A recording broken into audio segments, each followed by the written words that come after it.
But teacher, I have a question. What if I check the synonym, but I don't know? I don't understand. Oh my God, what do I do? What if this happens to me? Is my vocabulary really, really, really bad? The answer is no, because this is going to happen, okay? Here, I'm showing the result very quickly, okay? Because we don't have much time. We've been talking already for 35 minutes. But when you sit down to study and you get a short article for you to read, you will need to spend a little bit more time, not as many hours as you think, no. But when you find a word, you will need to search a little bit more. And that time, the time when you are searching, reading, understanding, that's the learning process. That's where the magic happens, okay? So here I'm just showing you the results real quick. But you will need to do some digging, okay? You will need to look a little closer, find more information. So for example, to refuse. I don't know refuse, teacher. Here, if you Google to refuse, you will find to say that you will not do something that a person asked you to do.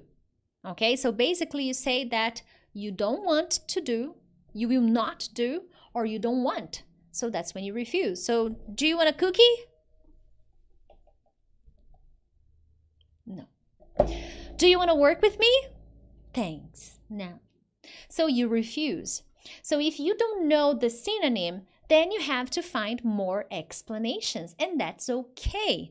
Maybe at first you will not understand the word. This happens to me a lot, not only in Italian, in English.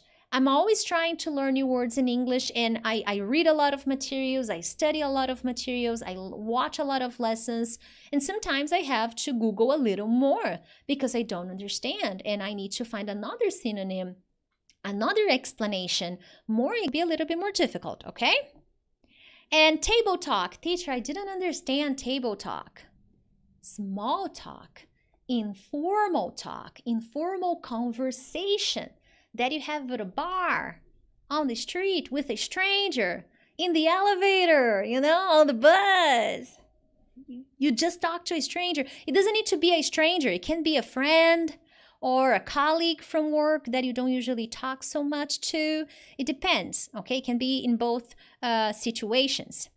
The idea here is, the idea of this practice, at the end of the day, is to make vocabulary simpler. It's not about knowing complex words or difficult words. It's about making vocabulary easier so that people can understand you and so that you can understand people. Because sometimes we learn vocabulary not necessarily because we're going to use it all the time, but because we're going to understand people when having a job interview or when watching a movie, listening to a podcast, okay? That's why contextualization is so important, because here I am making sure that you remember the experience, the job interview, the experience of having a bad job interview. I'm trying to make you connect with that experience. And I would even recommend, if you are really trying to study English, after we finish this lesson, maybe not today, maybe tomorrow or next Monday, you think about one interview that you had that you didn't like, that was bad. What was the problem? What happened? What was the story? So contextualization. And as you are trying to describe your story, maybe you will not know some words. Google those words. But here you are reading a story. So maybe you won't know some words, and if you check the full article, you will see that there are many stories of bad job experiences. And probably there will be many words you don't know, and that's okay, my friend. Follow this strategy, okay? And if you don't understand the synonym, it's natural. It is normal. Don't beat yourself up, okay? Now, let's take a look at a very short audio, okay? We're gonna listen now, because you can follow the same principle if you are listening, okay? If you are reading, you will follow this strategy. If you are listening, you will follow the strategy as well. The only difference is that if you are listening, you need to have the subtitles or the transcript.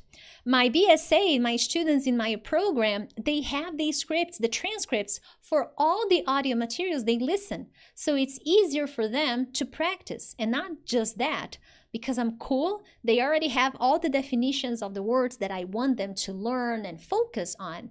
So a lot of their work is done, so they don't need to stress about that. But here it is very important that if you are using a video, you need subtitles. A podcast, you need the transcript to do this kind of exercise. And not very long audios, okay? Short audios. If you try to do this with a very long material, it'll be very difficult for you to keep this up, okay? Now, I want you to listen to this phrase. It's 2 phrases, okay? Maybe, well, it's a one phrase, a long phrase, okay?